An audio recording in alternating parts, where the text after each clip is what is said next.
Sudah menunjukkan jam 12 lewat ya. Udah jam 12 lewat. Kalau saya mau bertanya, kita masih mau lanjut. Ini udah jam pulang harusnya ya. Tapi baik, saat ini saya nggak akan ambil banyak waktu saudara-saudara. Mari kita fokus dalam firman Tuhan. Namun sebelumnya, izinkan saya mengucapkan terima kasih atas kepercayaan yang telah diberikan oleh Gembala Jemaat dan juga Majelis Jemaat, sehingga saya boleh mendapat kesempatan untuk membawakan pekabaran firman Tuhan pada saat ini. Kalau mau lihat ke belakang ya, yang membawakan firman Tuhan di Jemaat Taman Harapan itu sangat luar biasa ya. Sehingga pada waktu saya dipercayakan untuk membawakan firman Tuhan, wah luar biasa ya, seperti itu. Waktu dapat jadwal bulan Desember, saya bilang sama suami, tolong bantu saya, kira-kira mau khotbah apa? Saudara tahu jawabannya apa? Tanya sama Tuhan. Dia nggak kasih apa-apa, dia cuma bilang tanya sama Tuhan. Berkali-kali setiap minggu saya tanya, kira-kira saya mau khotbah apa? Tanya sama Tuhan, cuman itu jawabannya. Sehingga saya bergumul, apa kira-kira yang dapat saya bawakan pada hari Sabat Tuhan yang suci dan diberkati ini. Tapi saya percaya bahwa otoritas firman Tuhan itu nggak akan berubah, entah dia dibawakan oleh seorang yang sangat hebat, seorang dokter dalam bidang teologi ya, ataupun dibawakan oleh seorang ibu rumah tangga seperti saya. Amin. Firman Tuhan tetaplah firman Tuhan. Baik saudara-saudaraku yang kekasih, judul yang ada ditampilkan di slide adalah I'm doing a great work. Berdasarkan Nehemia pasalnya yang ke-6 ayat 3. Sebenarnya ada sambungannya. I'm doing a great work, I cannot come down. Ya, I cannot come down. Saya ingin menunjukkan beberapa artikel kepada saudara-saudara sebelum lanjut. Ini artikelnya agak ekstrim ya saudara-saudara. Bisa terlihat ya. Seorang ibu rumah tangga gantung diri. Pesan terakhirnya, capek urus anak. Ekstrim ya, luar biasa. Seorang ibu rumah tangga gantung diri dan pesan terakhirnya karena capek urus anak. Ada lagi. Ibu gendong anak yang lompat dari jembatan Sungai Sarayu ditemukan tewas. Jadi dia gendong anaknya, artikel ini tahun 2019 sebenarnya. Dia gendong anaknya, kemudian dia lompat dari jembatan dan tewas bersama anaknya. Ada lagi. Ibu kubur bayi hidup-hidup. Diduga depresi, indikasi baby blues. Nah, kalau saudara lihat artikel-artikel yang saya sudah tampilkan tadi, mungkin kita bisa berkata seperti ini, kalau ada orang yang bunuh diri, apalagi ini seorang ibu. Ini seorang ibu loh. Ya, kemudian dia mengorbankan dirinya, mengorbankan anaknya juga. Mungkin terkadang kita bisa berpikir, apakah ibu ini nggak ada imannya? Apakah dia seseorang yang kurang beriman? Sehingga dia nekat untuk melakukan hal seperti ini. Tetapi, saudara-saudara perhatikan, di artikel terakhir ini ada dugaan katanya si ibu-ibu yang melakukan hal seperti itu mungkin ada satu istilah medis yang dikenal dengan baby blues. Mungkin sebagian saudara-saudara cukup familiar dengan kata-kata ini, tapi kalaupun ada yang kurang familiar, mari coba saya ingin kita belajar sedikit apa itu baby blues. Di sini yang hadir di gereja mayoritas teman-teman PET, orang-orang muda. Tapi saya percaya suatu saat nanti Anda akan menjadi seorang ibu, ya, calon-calon ibu, bahkan calon-calon bapak kemudian hari. Mari kita lihat sedikit apa itu baby blues. Jadi baby blues itu adalah suatu kondisi yang biasa terjadi pada ibu, ya, khususnya ibu yang baru setelah melahirkan. Biasanya terjadi rasa sedih, cemas dan lain sebagainya. Jadi gini, singkatnya mungkin seperti ini. Seorang ibu yang baru saja melahirkan, kemudian ini anak yang pertama, 80% seorang wanita yang baru saja melahirkan akan mengalami hal seperti ini. Saya nggak usah jauh-jauh, saya kasih contoh diri saya sendiri. Pada waktu saya melahirkan anak saya yang pertama, ya yang baru satu anak saya. Pada waktu saya melahirkan Kylie, saya waktu itu dioperasi ya, memang dioperasi, ada indikasi sehingga harus dioperasi. Saya sempat merasakan hal seperti ini. Nah, saudara tahu kalau operasi itu, mungkin ibu-ibu yang sempat mengalaminya, satu hari pertama itu benar-benar pos operasi itu nggak bisa melakukan apa-apa selain bed rest total. Kita harus dalam keadaan tidur, paling hanya bisa miring kiri, miring kanan, miring kiri, miring kanan. Hanya itu yang bisa dilakukan. Nah, pada waktu itu saudara tahu nggak? Pada waktu saya dengar kalau Kylie, biasanya anak kecil ini yang masih baru lahir, dibawa di kamar di ruangan saya, karena dia kan dari ruang perawatan bayi, kemudian dibawa ke kamar, kemudian dia menangis, itu saya stres luar biasa, bahkan saya akan menangis, karena saya nggak tahu saya mau bikin apa. Seperti, ya Tuhan, saya mau bikin apa ini, anak ini sudah menangis, sementara dalam keadaan saya tertidur, saya belum bisa menyusui dia, saya belum bisa gendong dia dengan baik. Apa yang harus saya lakukan? Seakan saya berpikir, saya nggak mampu untuk rawat anak ini. Saya berpikir seperti itu. Jadi setiap 2 hari itu, saudara percaya atau enggak, akhirnya Kylie selama 2 hari itu, setiap malam kalau dia mau menangis, saya bilang bawa dulu dia ke ruang perawatan bayi, ya. Saya bilang bawa dulu dia ke sana. Karena kalau dengar dia menangis itu saya stres, saya akan nangis dan saya benar-benar wah. Padahal untuk anak ini kami benar-benar berdoa, kami mempersiapkan sebelum dia lahir pun saya sudah banyak cari tahu, cari informasi yang banyak, tapi toh hal itu terjadi kepada saya. Namun beruntungnya saya punya seorang suami yang sangat luar biasa ya, dia siaga 24 jam bersama dengan saya. Kemudian ada juga orang tua ya, banyak keluarga yang sangat mendukung pada waktu itu. Bahkan di rumah sakit tempat saya dirawat, bidan, dokter, dan perawat dan lain sebagainya itu sangat mendukung. Sehingga tidak sampai ke tahapan yang lebih ekstrim ya, yang lebih serius ya. Itu adalah sebuah istilah yang disebut baby blues syndrome. Kalau seorang ibu yang tidak bisa menghandle hal ini, dia bisa berlanjut kepada tahapan yang lebih serius yang dikenal dengan postpartum depression.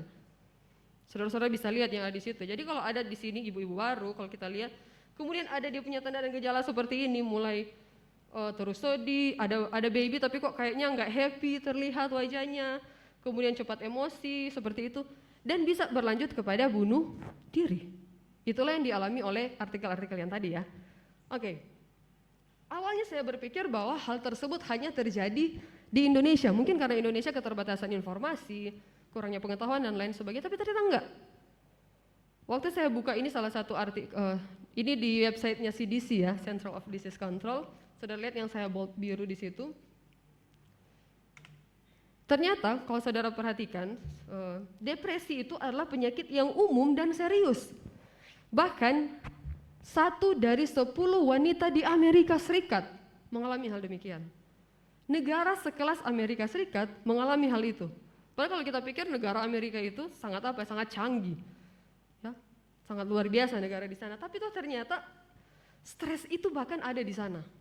Hal seperti ini terjadi. Saya sempat sharing dengan, kebetulan saya punya sepupu, saudara sepupu, dia nurse perawat di Amerika. Sempat sharing dengan dia, Kak, gimana sih, benar nggak ini hal ini? Dan betul, karena dia pemerhati juga tentang kesehatan ibu dan anak, dia bilang betul, itu tinggi sekali angka kematian, ibu depresi ya, ibu depresi. Oh, luar biasa. Ada banyak faktor. Mungkin salah satunya adalah faktor hormonal, karena kalau seorang ibu yang baru saja melahirkan biasanya dia suka naik turun, dia punya hormon ya. Tapi saudara tahu, ternyata ada satu faktor yang menyebabkan seorang ibu sampai seperti ini. Saudara tahu nggak salah satu faktornya itu apa? Seorang ibu yang sering dikelilingi dengan orang-orang negatif. Atau seorang ibu yang terlalu sering menerima omongan-omongan orang. Sampai di sini kira-kira ngerti nggak? Saya kasih contoh seperti ini. Saat seorang ibu baru melahirkan ya, dia baru punya anak. Tiba-tiba ada orang yang datang mengunjungi. Sesama ibu-ibu lah gitu kira-kira ya. Kemudian begitu lihat si anak, aduh kok babynya kecil ya, aduh kok babynya nggak dikasih ASI, kan kasihan, kok nggak dikasih susu, atau kok gini sih, atau saat seorang anak sakit, loh ibunya itu ngapain, apakah ibunya malas? Jadi pada waktu seorang ibu mendengarkan hal-hal seperti ini setiap hari, ada perasaan bahwa dia merasa bahwa dia gagal menjadi seorang ibu. Saya nggak tahu apakah ada yang sempat merasakan seperti ini, tapi hal ini sering terjadi.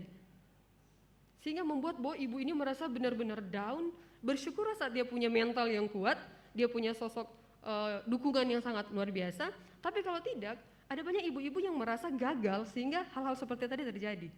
Stres luar biasa. Loh kok anak si umur begini belum bisa jalan, belum bisa ngapa-ngapain, kok anak gini-gini dan lain sebagainya. Ya, mom shaming ya istilahnya, kalau istilah kerennya seperti itu. Hal-hal ini sering kali terjadi. Kemudian ada satu fakta yang menarik. Bisa lihat ya, saudara-saudara lihat. ada satu fakta. Kalau saya mau bertanya kepada saudara-saudara, kira-kira fakta ini benar nggak? Ada slide-nya di sini? Ada. Oke, mungkin host boleh tolong tampilkan. Wanita bicara 20.000 kata per hari, sedangkan pria hanya 7.000 kata. Pernah dengar? Wanita bicara 20.000 kata per hari, sedangkan pria hanya 7.000 kata. Kalau saya mau bertanya kepada kita yang hadir lah di sini, karena saya nggak bisa feedback dengan saudara-saudara yang ada di rumah. Kalau saya tanya kepada saudara-saudara yang ada di tempat ini, benar nggak kira-kira ini? Angguk-angguk ya. Mungkin yang lainnya belum menikah ya, tapi pasti kan di rumah ada orang tua ya, ada mama papa. Kira-kira benar nggak yang lebih banyak bicara itu di rumah siapa? Ya saudara yang jawab ya. Nah, ternyata ini bukan sesuatu isapan jempol ya, isapan ya, bukan sesuatu yang karang-karang aja. Ini adalah penelitian yang benar-benar sudah dilakukan. Penelitian ini dimuat di dalam Journal of Neuroscience.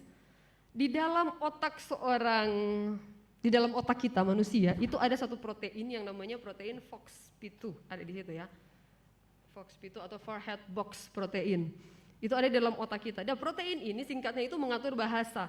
Dan seorang wanita memiliki 30% kadar protein ini lebih tinggi daripada pria. Jadi itu bukan hal yang mengada-ngada ya, bahwa seorang wanita lebih banyak bicara, enggak. Memang secara biologisnya tubuhnya memang sudah seperti itu. Diciptakan memang sudah seperti itu. Dia punya itu protein yang mengatur, dia punya bahasa. Makanya jangan heran kalau ada mamanya suka ngomong, jangan dibilang cerewet ya, memang kayak gitu. Sudah seperti itu ya, seperti itu. Kemudian wanita nih. Penelitian juga menunjukkan kalau perempuan senang mengobrol sejak usia muda. Sejak usia muda. Anak perempuan belajar bicara lebih cepat dan lebih awal dibanding anak laki-laki. Katanya penelitian ini seperti ini. Saya baru satu anak, saya belum bisa memberikan perbandingan, saya juga nggak punya anak laki-laki, tapi katanya kalau ada dua orang anak, laki-laki dan perempuan dalam usia yang sama, contoh sama-sama 4 tahun, maka si perempuan jauh lebih banyak menguasai kosakata daripada si laki-laki. Ini faktanya yang terjadi ya, luar biasa. Kemudian, nah, di dalam Alkitab, saudara-saudara tahu nggak? Di dalam Alkitab, biasanya kalau ibu-ibu ulang tahun, ya, bapak-bapak suka kasih ayat andalan di dalam kitab Amsal. Ada yang tahu nggak kira-kira kalau mau bilang selamat ulang tahun sama istrinya? Biasanya kasih ayat andalannya itu Amsal 31 ayat 29 dan 30. Setiap wanita, banyak wanita yang telah berbuat baik, tapi engkau katanya yang apa? Tetapi kau melebihi semuanya. Biasanya ayat ini suka sekali bapak-bapak kasih ke ibu ya yang berulang tahun. Tetapi kitab Amsal, saudara percaya atau tidak, juga ada satu ayat, ada ayat yang ditujukan untuk seorang wanita. Bukan hanya ayat untuk memuji seorang wanita kayak kemolekan adalah bohong, kecantikan adalah sia-sia, tapi istri yang takut akan Tuhan dipuji-puji, enggak. Bukan cuma ayat seperti itu, tapi ada ayat di dalam kitab Amsal yang menulis seperti ini. Cerewet dan lihat perempuan ini, kakinya tidak dapat tenang di rumah. Pernah nggak kira-kira ada bapak-bapak yang kasih ayat ini sama ibu? Kira-kira apa yang terjadi? Tapi ayat Alkitab loh ini. Ini ayat Alkitab ya. Bukan cuma itu, ada lagi. Amsal 9 ayat 13. Perempuan bebal cerewet, sangat tidak berpengalaman ia dan tidak tahu malu. Ternyata Amsal menulis ayat-ayat seperti ini yang ditujukan kepada seorang apa? Seorang perempuan. Ya, berbahagialah Anda para lelaki karena tidak cerewet. Tetapi saya mau tunjukkan yang artikel berikutnya, saudara-saudara. Ini adalah artikel yang dimuat aslinya itu ada di Times of India. Penelitian yang dilakukan di University of California menunjukkan katanya ternyata pria lebih gila gosip daripada wanita. Sekalipun fakta-fakta yang sudah saya kemukakan tadi, tapi ada penelitian menunjukkan kalau pria sudah berkumpul, kemudian mereka saling bicara satu dengan yang lain, gosip satu dengan yang lain, isinya itu, saya nggak tahu lagi ya. Ini fakta ya, ini penelitian yang mengatakan, bukan saya ya, seperti itu. Kalau begitu kita bisa ambil kesimpulan bahwa baik laki-laki maupun perempuan sama-sama suka apa? Gosip, benar nggak? Ya, seperti itu. Apa sih itu gosip? Apa itu gosip? Beberapa definisi ini saya ambil dari beberapa sumber. Tapi mari kita baca yang satu aja. Gosip adalah kebiasaan menyingkapkan fakta pribadi atau sensasi orang lain dan rumor atau laporan yang sifatnya intim dan pribadi. Ini gosip, saudara bisa baca di situ. Gosip berkaitan dengan kecenderungan mereka mencampuri urusan orang lain. Kenapa orang suka bergosip? Pernah nggak bertanya, kenapa sih orang suka bergosip? Enak ya gosip itu, setajam silet. Orang yang memiliki harga diri rendah, mereka ingin membuat diri terlihat lebih baik dan mendapat penerimaan yang besar. Oh, karena memiliki harga diri rendah, kalau saya gosipin si A, maka seakan-akan saya lebih baik daripada dia. Oke? Tumbuh dari lingkungan atau keluarga yang suka bergosip. Ya gimana nggak suka gosip? Setiap hari dengar mama papanya apa? Gosipin orang. Atau kemudian apa lagi? Tidak ada kesibukan lain, yang ada di pikirannya hanya bisa gosip, gosip, dan gosip, karena nggak tahu mau bikin apa. Ini adalah beberapa alasan kenapa orang suka gosip. Bahkan itu pengikut Kristus pun ternyata banyak yang suka gosip ya, semoga nggak ada di sini. Kemudian mari kita lanjut. Di dalam buku Fundamentals of Education, Ellen White menuliskan, mereka yang senang berbicara harus melihat apakah kata-kata mereka dipilih dengan baik. Berhati-hatilah bagaimana Anda berbicara. Berhati-hatilah bagaimana Anda mewakili agama yang Anda terima. Anda mungkin merasa tidaklah dosa berbicara gosip dan omong kosong. Kita mungkin pikir, kan kita cuma bicara saja, orangnya juga nggak dengar, bicara di belakang kan. Oke? Tapi ini mendukakan juru selamat Anda dan membuat sedih para malaikat surgawi. Para malaikat surgawi. Sehingga 2 Timotius 2:16 bilang, tetapi hindarilah omongan yang kosong, yang tidak suci, yang hanya menambah apa? Kefasikan. Hanya menambah kefasikan. Tapi saat ini saudara-saudara, kita sudah tahu bahwa gosip itu enggak benar. Yakobus secara detail, secara gamblang sudah ada dosa tentang dosa karena lidah ya. Dosa karena lidah, betapa bahayanya gosip. Tapi saya ingin fokus saat ini, bagaimana seharusnya reaksi seorang umat Tuhan pada waktu kita menerima gosip ini. Contoh, pada waktu saya sementara melakukan satu pekerjaan yang besar, khususnya pekerjaan Tuhan. Kemudian saya menerima atau mendengarkan suara-suara sumbang di luar sana. Oh dia itu gini, oh dia kerja karena ini, oh dia gini. Bagaimana seharusnya reaksi saya sebagai umat Tuhan? Apakah saya akan langsung balas dia? Oh enak aja bilang seperti itu, tunggu, saya tahu lebih banyak tentang kamu, saya punya kartu. Apakah itu yang akan kita lakukan? Atau seperti apa? Karena sampai kapanpun di akhir zaman kita hidup dan dikelilingi oleh orang-orang seperti ini. Orang-orang seperti saya, bagaimana seharusnya kita bereaksi terhadap situasi ini? Terhadap situasi ini.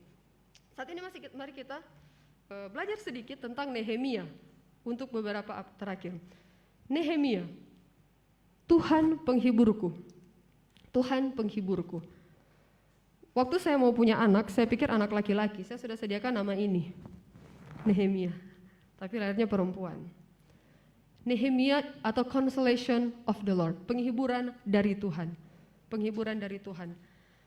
Khotbah ini sebenarnya adalah hasil remake ya, kalau saudara-saudara mungkin pernah dengar.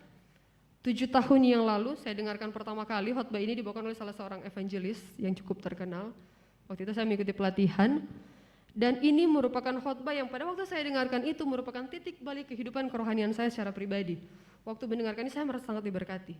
Dan saya harap berkat yang sama menjadi bagian kita saat ini. Nehemia adalah seorang yang berempati, artinya seorang yang suka memberikan nasihat, pemberi kekuatan. Pada hari-hari terakhir, gereja atau kita semua membutuhkan orang-orang sosok seperti Nehemia. Nehemia itu pada beberapa triwulan yang lalu kita belajar sekolah sahabat dewasa tentang Ezra dan Nehemia. Nehemia itu adalah seorang tukang, dia seorang pembangun. Ya kita tahu dia bagaimana tujuan Tuhan untuk dia. Dia adalah seorang tukang pembangun dan di gereja saat ini membutuhkan tukang pembangun. Bukan mandor. Beda ya. Ada tukang membangun, ada mandor. Apa itu mandor? Contoh. Kok dia yang khotbah sih? Aduh khotbahnya kok gitu. Bikin ngantuk. Atau saat ada lihat seorang ibu yang datang, bajunya kok nggak matching. Yang di atas kotak-kotak yang dibawa bunga-bunga. Ya. Makanan siapa yang bawa makanan ini? Kok nggak enak? Rasanya hambar kok gini-gini dan lain sebagainya. Terlalu banyak hal seperti ini di gereja dan gereja nggak butuhkan itu di akhir zaman. Yang gereja butuhkan sosok orang-orang yang bisa memberikan kontribusi untuk pekerjaan Tuhan seperti Nehemia. Seperti Nehemia. Nehemia 1 ayat 4. Ketika ku dengar berita ini, duduklah aku menangis dan berkabung selama beberapa hari. Aku berpuasa dan berdoa ke hadirat Allah semesta langit. garis bawahi kata menangis dan berkabung.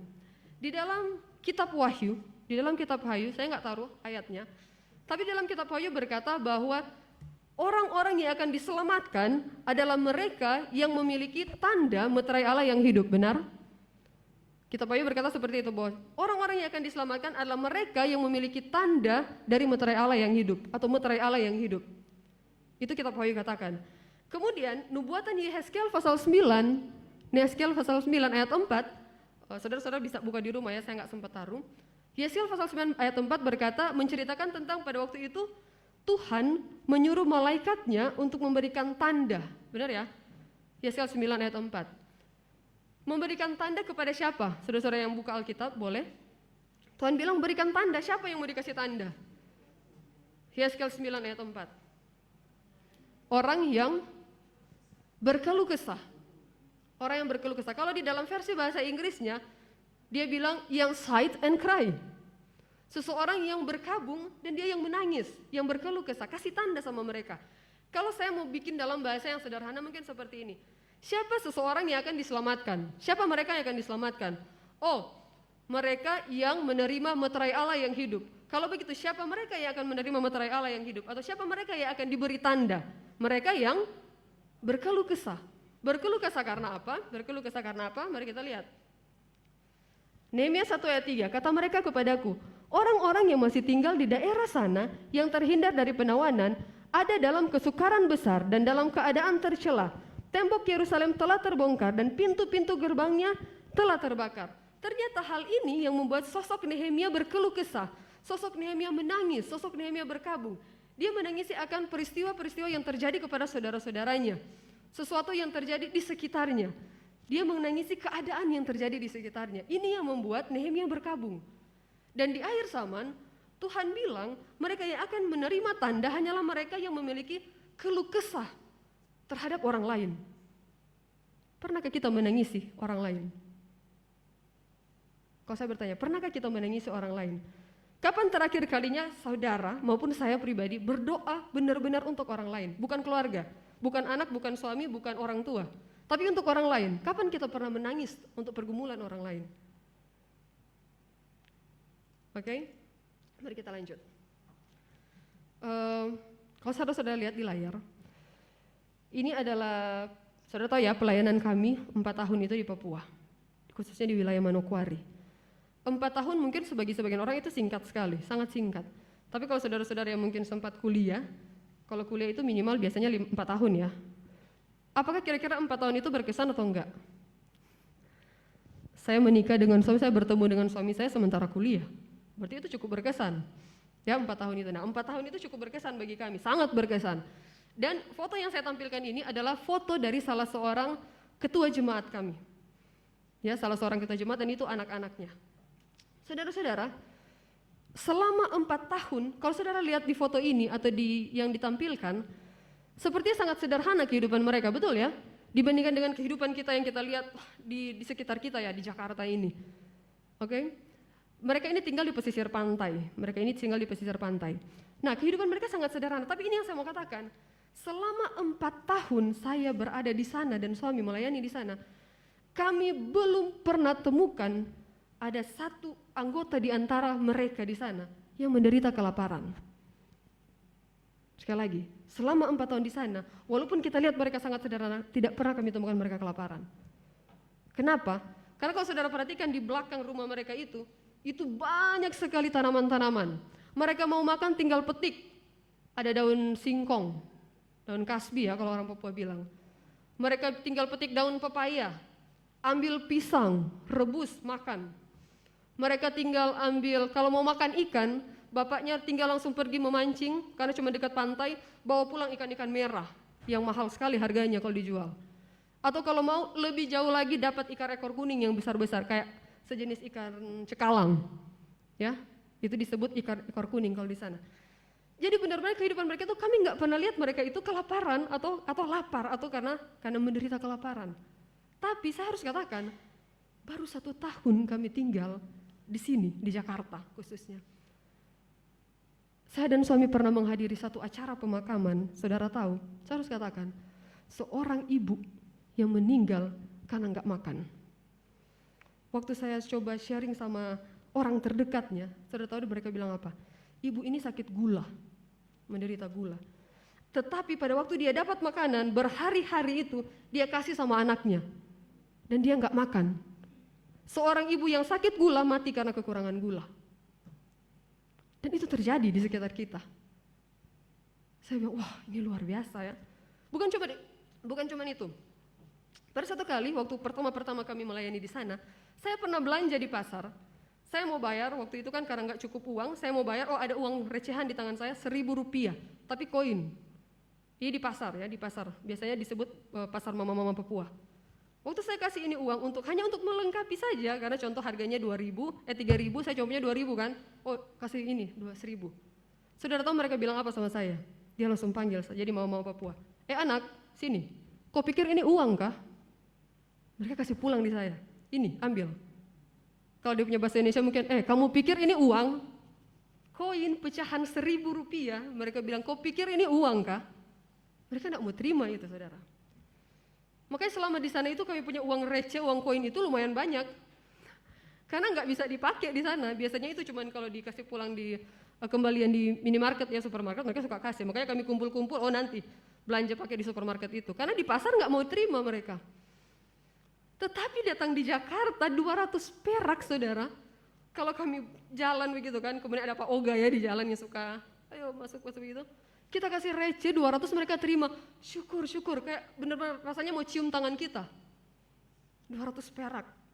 Kylie aja di rumah itu sudah suka kumpul-kumpul koin. Mama, ini mau kasih di badut-badut di jalan, mah. Oh mama, ada uang koin mama, mau kasih badut. Oh mau kasih ini, om silver. Ya udah kumpul itu koin-koin. Karena betapa berharganya itu di sini. Ya, ini sesuatu yang pengalaman yang luar biasa yang kami rasakan tentu saja. Kemudian bukan cuma itu saudara-saudara yang kasih. Selama kami di sana, saya belum pernah lihat kalau kami melawat subuh ya di sana, karena di sana bebas untuk melawat subuh. Kami belum pernah lihat ada orang yang tidur di trotoar jalan. Belum pernah kami lihat, kecuali dia mabuk. Kalau dia mabuk dia tidur di tengah jalan. Kecuali mabuk. Tapi kalau enggak pernah ada orang yang tiduran di pinggir-pinggir jalan. Tapi datang di sini, kalau keluar pagi luar biasa orang-orang yang tidur di pinggir jalan pakai alas kardus. Bahkan di dekat rumah kami itu, di dekat tempat tinggal kami, ada satu keluarga, anak-anaknya itu ada 3 lebih kecil-kecil dari Kylie tidur di gerobak. Tidur di gerobak, wah apa ini ya yang terjadi di sekitar kita, sangat ironi. Seperti itu. Kalau sudah lihat ini ya, salah satu yang cukup viral juga, saat ada seorang yang, ya ini silverman ya, manusia silver seperti itu, yang katanya dia kumpul recehan untuk membeli susu anaknya. Ini terjadi ya di sekitar kita. Entahlah apakah itu modus atau apapun itu yang seperti orang bilang, tetapi kalaupun saudara ke Manado, saya percaya kita nggak akan temukan hal seperti itu. Mereka terlalu gengsi untuk cari uang dengan cara seperti ini. Tapi ada apa sehingga orang-orang dia rela cat dia punya tubuh dengan segala macam, padahal itu kan nggak sehat, tentu saja kita tahu. Karena cat ditaruh di dalam tubuh itu sangat berbahaya untuk kesehatan. Tapi demi uang, demi untuk mendapatkan susu untuk anaknya, dia rela lakukan hal seperti ini. Renungan pagi tanggal 31 Januari kemarin, kalau saudara-saudara masih ingat, di situ bercerita tentang malaikat-malaikat surga yang terkadang katanya apa? Menyamar, dan kita nggak tahu. Ya, seperti itu. Apa yang terjadi sebenarnya di sekitar kita? Dan pernahkah kita menangisi keadaan di sekitar kita yang seperti ini? Pernahkah kita menangisi atau mendoakan tetangga kita? Pernahkah kita menangisi gereja kita? Sangat mudah untuk menilai pekerjaan orang lain, sangat mudah. Sangat mudah untuk jadi mandor, untuk komen pekerjaan orang lain. Sangat mudah untuk menimbulkan gosip, si A begini, si B begini, dan lain sebagainya. Sangat mudah menjelekkan orang lain, merasa diri paling suci. Tapi pernahkah saya atau saudara yang merasa suci itu mendoakan mereka? Ya pernah nggak kita mendoakan mereka? Atau pernahkah kita mendoakan gembala jemaat kita? Pernahkah kita benar-benar bergumul untuk gembala kita, yang sudah siang malam selalu mendoakan kita, kesana kemari. Bahkan kita jujur aja bahwa terkadang ada begitu banyak pendeta-pendeta yang harus rela keluarga mereka apa? Rusak. Pernahkah kita mendoakan mereka? Pernahkah kita mendoakan mereka, mendoakan pimpinan jemaat kita, mendoakan majelis jemaat kita, atau mendoakan organisasi gereja kita yang mungkin sementara dalam keadaan yang sangat ya sangat luar biasa saat ini. Pernahkah kita mendoakan dan menangis berkabung untuk hal itu? Seperti yang Nehemia lakukan. Kapan terakhir kita menangisi akan hal-hal seperti ini? Kalau belum, mari kita bertobat. Dan kita sama-sama belajar. Nehemia 6 ayat 1. Ketika Sanbalat dan Tobia dan Geshem, orang Arab itu dan musuh-musuh kami yang lain mendengar bahwa aku telah selesai membangun kembali tembok sehingga tidak ada lagi lubang, walaupun sampai waktu itu di pintu-pintu gerbang belum kupasang pintunya. Tugas Nehemia adalah untuk apa? Membangun. Kita tahu bersama. Waktu itu tembok sudah selesai tapi pintu belum terpasang. Kalau saudara punya rumah kemudian nggak ada pintu, enak nggak? Rumahnya sudah bagus, sudah megah, sudah mewah, tapi nggak ada pintunya. Tugas dari seorang Nehemia adalah ini, untuk membangun pintu. Apa sih itu fungsi pintu? Yang pertama, secara singkat, fungsi pintu yang pertama untuk melindungi dari musuh, supaya orang nggak sembarang masuk di Yerusalem. Fungsi yang kedua dari pintu adalah apa? Pintu gerbang, untuk menjaga kekudusan hari Sabat. Karena banyak pedagang-pedagang pada waktu itu yang suka keluar masuk pada hari Sabat. Sehingga Nehemia harus menyelesaikan pembangunan, yaitu mengerjakan pintu ini. Oke? Nah, tapi pada waktu Nehemia menjalankan tugas tersebut, Daniel 9 ayat 25 bilang, kalau kakak-kakak Master Guide pasti hafal, Daniel 9 ayat 25 bilang itu apa? Ayat apa itu? 9 ayat 25. Maka ketahuilah dan pahamilah ya, bahwa pada saat firman itu keluar, yakni bahwa Yerusalem akan dipulihkan kembali dalam keadaan yang apa? Saya ingin saudara-saudara baca kalimat yang terakhir. Pada saat seperti apa Yerusalem dipulihkan menurut Daniel 9 ayat 25? Di tengah-tengah kesulitan. Nehemia membangun Yerusalem itu bukan di saat aman dan damai, tetapi di tengah-tengah kesulitan. Ayat 2, maka Sanbalat dan Geshem mengutus orang kepadaku dengan pesan, mari kita mengadakan pertemuan bersama di Kafirim, di lembah Ono. Tetapi mereka berniat mencelakakan aku. Sanbalat adalah gubernur Persia. Dia adalah seorang orang penting, ini pejabat ini. Seorang pejabat panggil ketemu si Nehemia. Tetapi Sanbalat ini punya maksud jahat untuk Nehemia. Nehemia sementara membangun, kemudian Sanbalat panggil. Waktu ada orang penting panggil, apa yang Nehemia lakukan? Dia nggak pergi. Tetapi mereka berniat mencelakakan aku. Apakah Nehemia ini adalah sosok yang punya pikiran negatif terus? Atau suka berprasangka? Tidak tentunya. Lalu kenapa dia tahu bahwa mereka berniat jahat? Karena Nehemia adalah seseorang yang dikuasai oleh Roh Kudus. Dia punya kehidupan doa yang sangat luar biasa, sehingga dia tahu bahwa apakah itu dari Tuhan atau tidak. Sehingga pelajaran pertama yang kita belajar dari sosok Nehemia adalah, sebelum kita menjadi seorang pembangun, maka bangun dulu kehidupan doa kita. Kita nggak akan mungkin bisa menjadi seorang yang bisa membangun kerajaan Allah, ya, bekerja di dalam ladang Tuhan, kalau kita tidak memiliki hubungan apa? Hubungan yang dekat dengan Tuhan. Tetapi perhatikan apa jawaban Nehemia. Nehemia 6 ayat 3.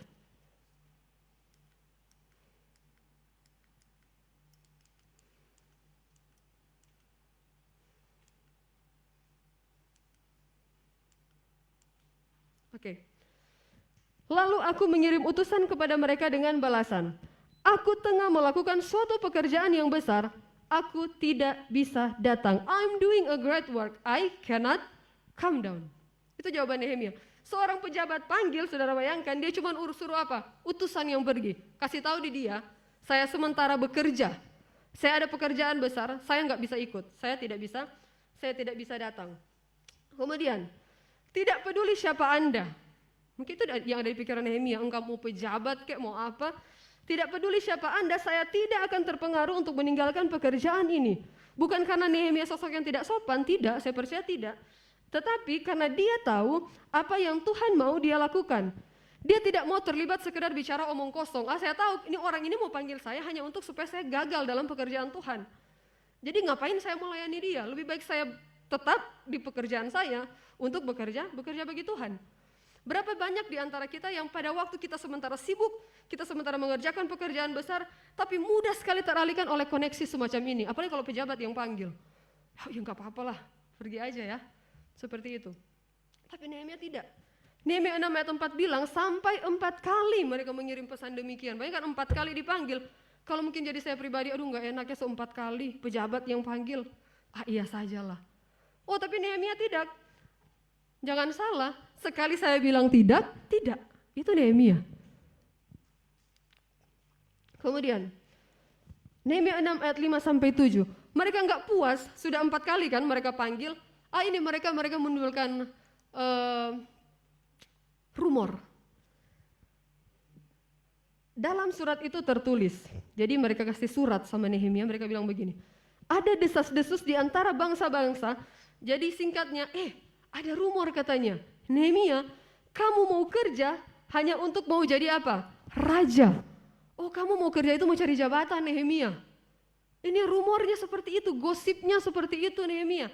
Ayo kita kumpul kemudian kita apa? Kita selesaikan masalah ini, harus diselesaikan.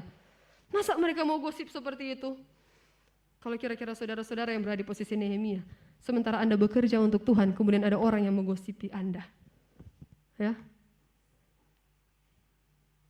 Orang-orang gosip, orang-orang fitnah seperti ini, bagaimana kira-kira perasaan Anda? Siapa dia yang bilang? Mari sini. Mungkin langsung gulung ya. Siapa dia yang bilang? Ayo, mari ketemu. Ya. Kira-kira bagaimana kalau itu terjadi kepada kita? Kalau sementara Olgi bekerja, kemudian ada yang bilang, Olgi, kamu katanya ketua PA itu seperti ini, begini, Olgi. Cuman supaya mau cari muka, Olgi. Kira-kira gimana, Olgi? Sakit hati ini, langsung panas pasti ya, langsung mendidih. Oh tunggu, ini harus diluruskan, ini reputasi saya, ini masalah reputasi. Karena refleks alami manusia, kalau difitnah atau harga dirinya itu difitnah seperti itu, maka refleks alami dia adalah apa? Akan melindungi diri.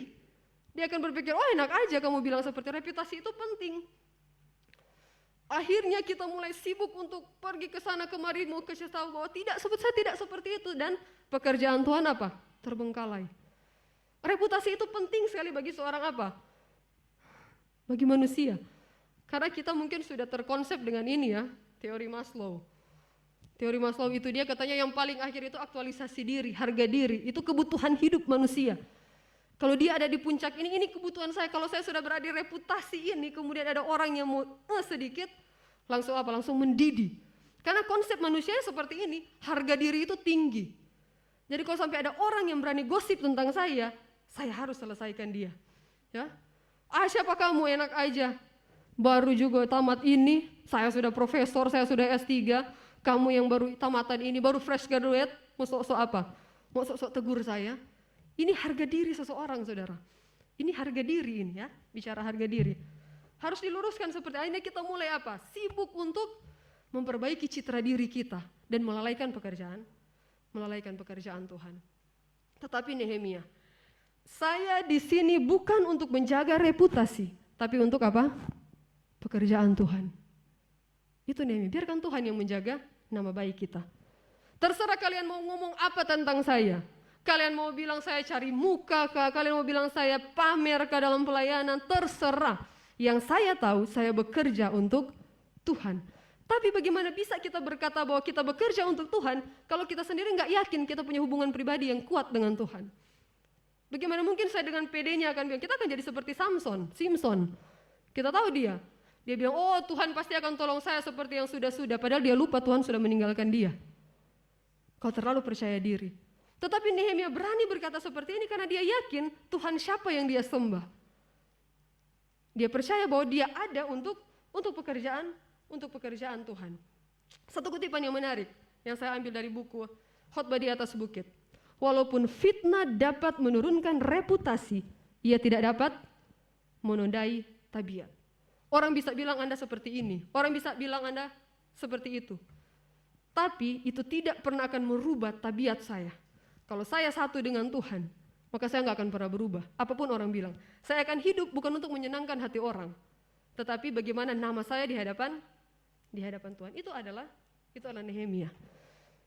Kata-kata kecurigaan itu katanya Ellen White bilang di dalam Review and Herald 24 November, itu kayak bunga thistle down, kalau ditiup, tahu ya, dia apa?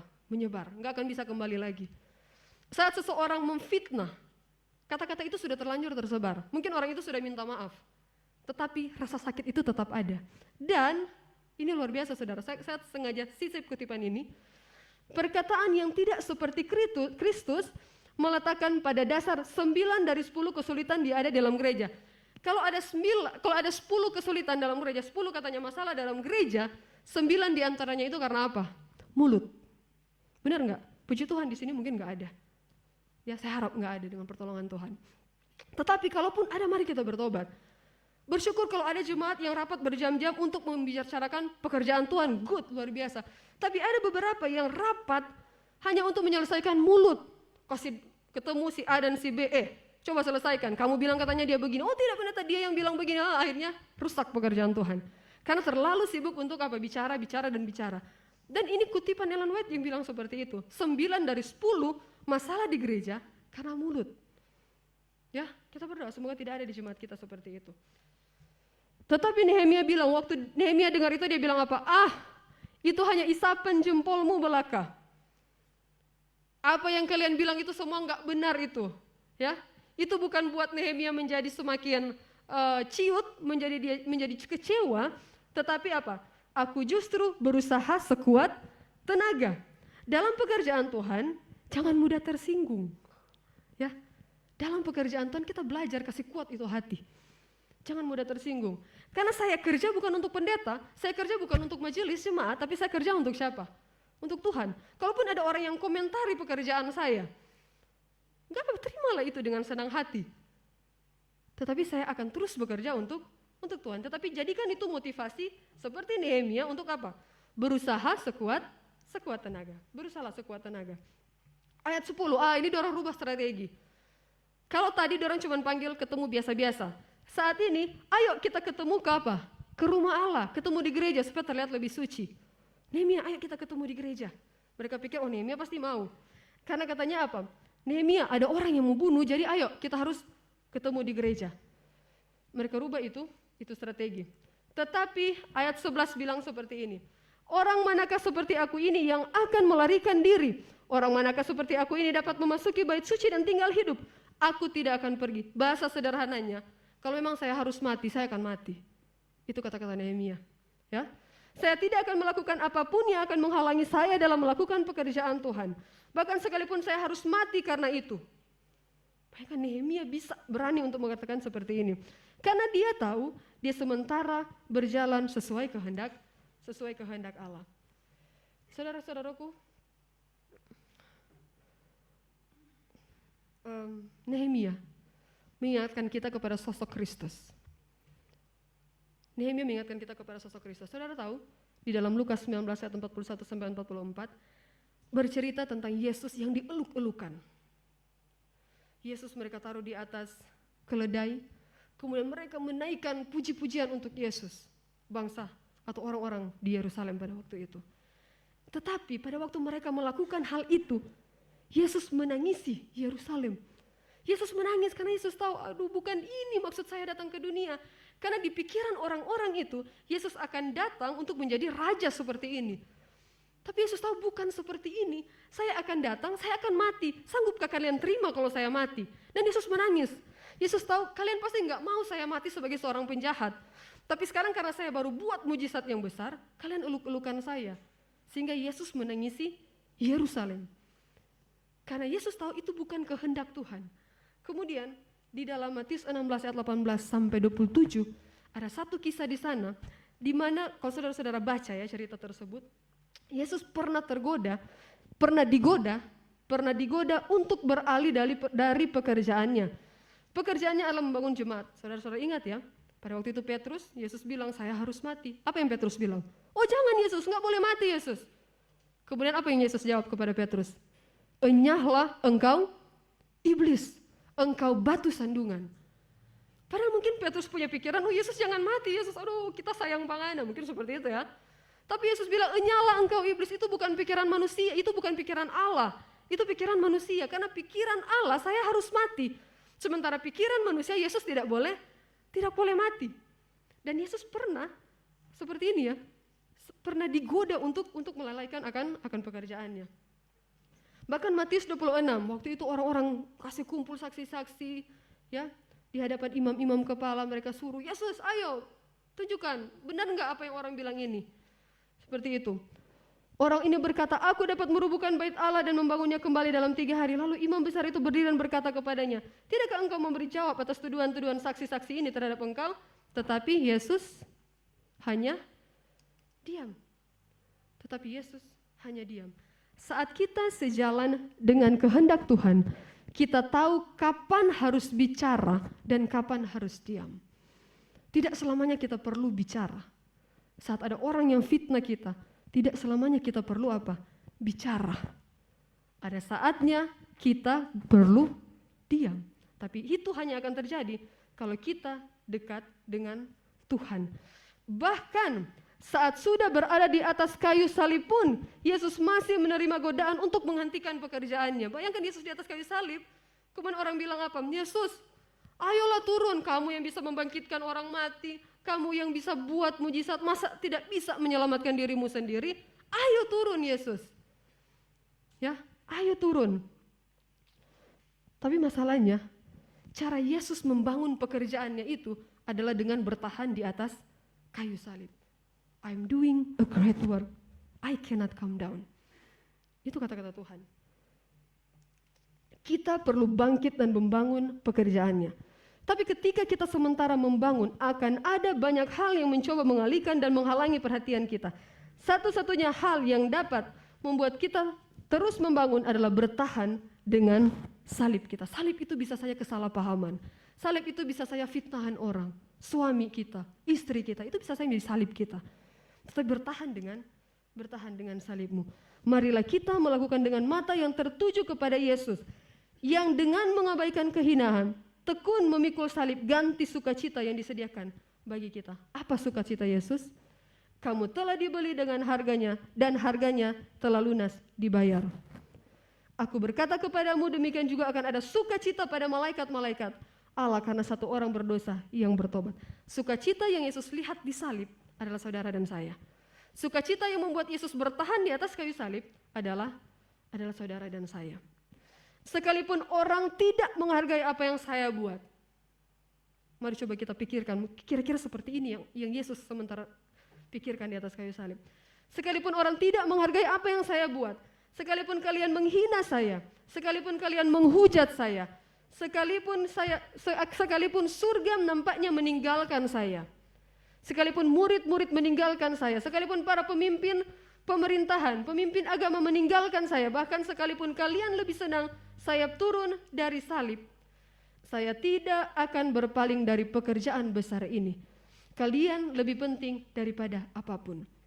Karena kalau saya berhenti sekarang, kalau saya turun dari salib, kalian yang mati.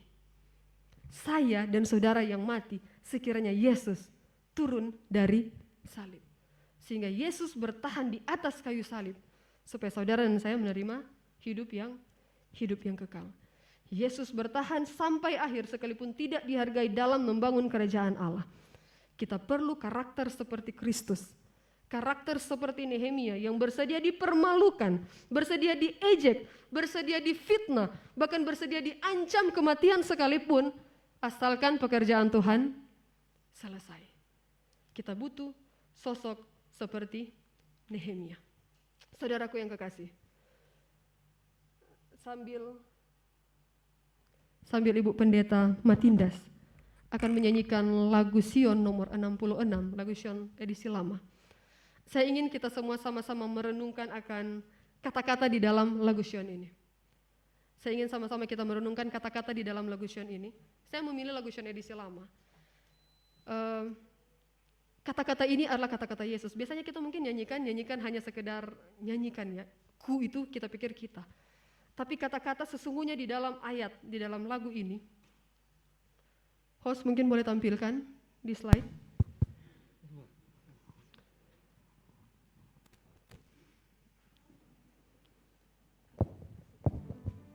Lagu Sion nomor 66. Yesus sudah meninggalkan segalanya.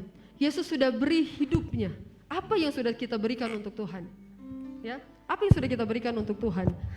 Yesus sudah tinggalkan surga yang hina. Apa yang sudah saya tinggalkan? Bahkan Yesus sudah menanggung semuanya. Apa yang sudah saudara dan saya tanggung? Mari kita meresapi kata-kata di dalam lagu ini. Ku serahkan